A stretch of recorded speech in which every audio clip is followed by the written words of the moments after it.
What's up, brother? In this video, I want to talk about how you can stop letting your standards slip. And so for me to do that, I brought out the handy dandy iPad and I created a lesson for us. And as you can tell by this picture, it's all about how to stop letting your standards slip. And I do a picture of you slipping on a banana and dropping your standards. And so the first thing that I want to talk about is we must realize that we never raise to the level of our goals. We fall to the level of our standards. And so if you've ever tried to achieve some type of goal, but you've never raised your standards to be able to be in alignment with it, you realize that it's almost impossible for you to be able to get there. Why? Because when you raise your goals, but you don't raise the level of your standards, what you're doing is you're putting your goals on a pedestal. And if we think about your goals as you being able to become a new character and change the way that you show up within your current reality, what happens is that new character becomes so far apart from what you are that you kind of just think of it as like this mirage or this magical thing that you might be able to have, but you never allow yourself to fully go after it because it's so high on a pedestal that you never feel like you can actually reach it. But what you can do is by raising your standard into the same level as your goals, you allow yourself to become the version of you that you need to be able to achieve that goal. Because again, if we think about your goals as you becoming a new character, you are now leveling up the character that you were showing up as, and now you become the version of you that can actually achieve the things that you want to achieve. And so one thing I want to talk about is like why standards are so important within this whole process, because I feel like a lot of people just spout out standards, but they never really break down exactly why they're important. And this is because your standards act as a thermostat as to what you accept from yourself and from other people. And so if we look at this graph, it shows a ceiling and a floor. And depending on what your standards are, it will dictate the things that you allow and the things that you do not allow. And so that little circle here, or I guess square, or whatever you want to call it, creates a comfort zone. And so you will always act within inside of your comfort zone because that's how your body keeps you safe. And so if we look at this, right, and we go, why are standards important? It's because your standards are dictated by the habits that you most actively portray, or the things that you most actively do. And your habits are dictated by your thoughts and feelings. Your thoughts and feelings are dictated by your paradigm, or the way you see the world. And your paradigm is dictated by your identity, or the role you believe that you play. And so here's the thing. Just like whenever you raise too far past what you believe you can achieve, you start to self-sabotage and bring yourself back down. And that's what's displayed right here. Whenever you look at the ceiling and you see yourself always pulling yourself back down, whenever you start to kind of pass that because you get comfortable and then you stop doing the things that get you there. Maybe you stop eating healthy, maybe you stop going to the gym, maybe you stop doing outreach, and then you pull yourself back down and you start letting your standards slip, and then you get to a point where you pass your floor and you're like, yo, this is uncomfortable, and then you pull yourself back up. It's the same thing as a thermostat. If you set it to 65, anytime it goes to 67, it'll pull itself back down. Anytime it goes to 63 or whatever, it'll pull itself back up. And your body acts the same exact way because what you're doing is you're playing with your identity. And so, like I was saying, just like if you raise too far past your standards, if you start to fall too far below, you will start to pull yourself back up, because each and every single time you do that, you start to fight with what you believe your identity or your role is. And that messes up how your comfort zone. That makes you feel uncomfortable. And so your body will do everything it can to get you back in that zone. The problem is, if you stay in this zone, you don't allow yourself to grow. And so, how do we grow? Well, that's a great question. If we look at this and we change ceiling to what I was talking about earlier, whenever you set a new goal, you are essentially setting a new character that you want to show up as. So we'll call this character ideal self, and we'll call this or the floor current self.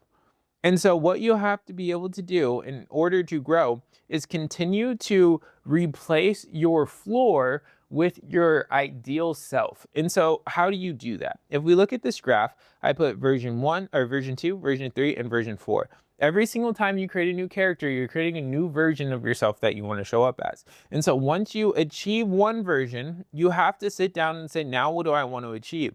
And then in this process, what it does is it always changes your ideal self into your floor, and it makes you always want to strive for more. Why is this important? Because as a man, one of the most important things to us is to be able to continue to pursue a goal, is to be in pursuit of greatness, of achieving something that will allow us to make a bigger impact, to be able to help us have higher status, help our family more, or whatever that thing is for you.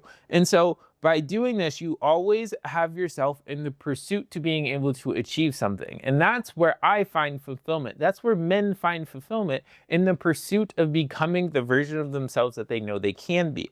And so if we look at this, every single time you start to get comfortable, you notice, okay, I have a new goal. And you start to pull yourself right back up. And you go, okay, I achieved this. What can I achieve now? And so what happens is, whenever you set out on trying to build a business or get in shape or whatever your big goal is, we can kind of look at that as like your North Star, I guess we can say. And in the process of you being able to achieve that North Star, there's going to be little goals or little versions of you that you have to become in order for you to become that new version. And every single time you accomplish one of these versions, you increase the stress or the test that you can handle. And what that does is it levels you up into that new character and allows you to be able to go after a bigger and like more difficult tests for you to pass, I guess you can say. And so every single time you do this, you're becoming a new version of yourself and passing a bigger and bigger test that allows you to be able to get to your end goal, which is that North Star. And so that's how you're able to continuously change your current self and your ideal self into your floor, right? And so the thing is, your current self will always fight back. And so I want to go back on here and show you this. Because if you look at this, you start to get comfortable, you start to get comfortable, you start to get comfortable, and then you pull yourself back up.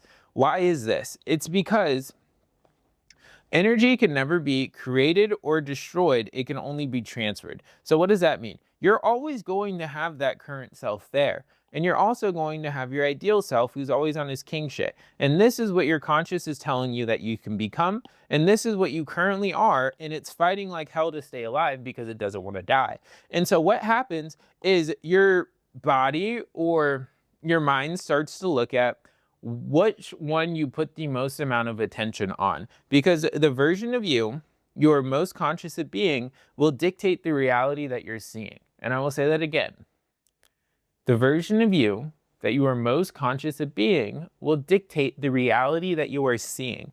And the way that it keeps score as to which one you pay the most attention to are your standards. Why? Because your standards do not lie. Your standards are what you do when no one's looking. Your standards are how you show up for yourself when you say you're going to do something. Are you going to the gym when you say you're going to? Are you eating healthy when you know you're supposed to? Are you making the calls you said you're going to make? And that's your standards. And so the reason why the body and the mind uses standards to dictate which version of you that you were most conscious of being is because, again, you are the only person that sees every single thing that you do. Every single thing you do, you see. Nobody else, but you do. And so if we go back to here, and it's like, if you show up to the outside world and say like, oh, I'm this perfect person who always does everything right, but every single time you're alone, you start to have negative habits that aren't in alignment with the way that you portray yourself to the world or the version of you that you want to be. You're going to start to have negative thoughts and feelings. And then your negative thoughts and feelings are going to change the way that you see the world, and it's going to start to affect the role that you believe you play. And so this is why standards are so important, because the standards that you hold yourself to dictate who you are becoming. And that is the key of this whole thing. It's just like being able to raise your standards to act in alignment with the version of you that you want to be is the way that you can guarantee that you can achieve the things that you want to achieve. And so One thing I want to touch on is the current self knows you way better than the ideal self because you already are that person. The ideal self is someone that you kind of envision within your head, that you dream about when you go to bed, or you remind yourself of every single morning when you wake up, when you're writing down your goals and different things like that. And your current self is who you are right now. And it's like it has so many more things at its disposal to be able to shift your attention away from the ideal self and put it back onto the current self. And so, what it will do is it'll start with small types of triggers that will start to pull you back slowly into the old version of you. And so what it'll do is its entire goal is to get you to say, "Oh, that's not that bad," or "Oh, just one more time," or "At least it's not." Whenever you start saying things like that, you realize that your current self is using triggers to pull your attention back onto its side. And so just like that graph that I showed you before about you having that North Star goal and you always have to be in the pursuit of like achieving that thing, every single time you're or in the process of achieving, your current self will start to throw triggers at you that will do the same thing in the negative way. It'll be like, "Oh, I'm just gonna scroll on social media for 5 minutes." And then you're like, "Oh, well, maybe I'll watch a YouTube video when I know I'm supposed to be working." And then what'll happen is these small distractions start to become bigger and bigger until now you are putting all of your attention back into the old version of you, and you are not focused on always trying to be able to achieve something. And so this again goes back to why so many times people will start to have a little bit of success and then they'll pull themselves back down. They'll start to have a little bit of success and then start to pull themselves back down. It's because their current self is using triggers because they know that whenever you see a trigger, you will respond the way that you did previously. And so the most important thing you can do is become aware of your triggers, and you can recognize whenever they're happening and flip them from a weapon of mass destruction into a weapon of mass creation. And so, what I want you to do is take out a piece of paper and do this exercise. I gave a small demonstration of some of my triggers and what I've done in the past to be able to flip them into positives, into things that can help me, right? And so, I'm gonna read through my triggers now. The first one, scrolling on social media. What this does is it might start to get me to compare myself to others or doubt myself and say like, I don't know if I can do that. Like, or I've been doing all this work, they've already been able to achieve it, and I feel like I'm working harder than them. Maybe I'm not meant for this. And so maybe it'll start to cause doubt within my mind.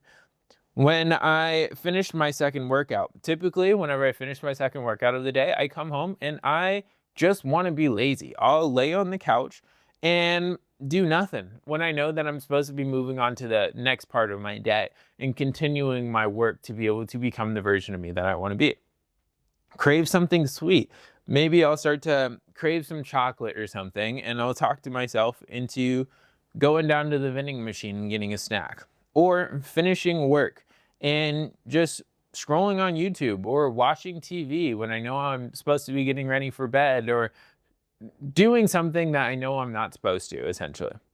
And so, what I did to be able to replace these negative outcomes with positive ones is I crossed out the negative outcomes, the ones that I no longer want in my life, and then I put them and replaced them with a positive outcome, right? And so, if we look at this trigger, scroll on social media. Whenever I catch myself, I go, wait, let me review my goals instead so I can show myself what I am trying to achieve.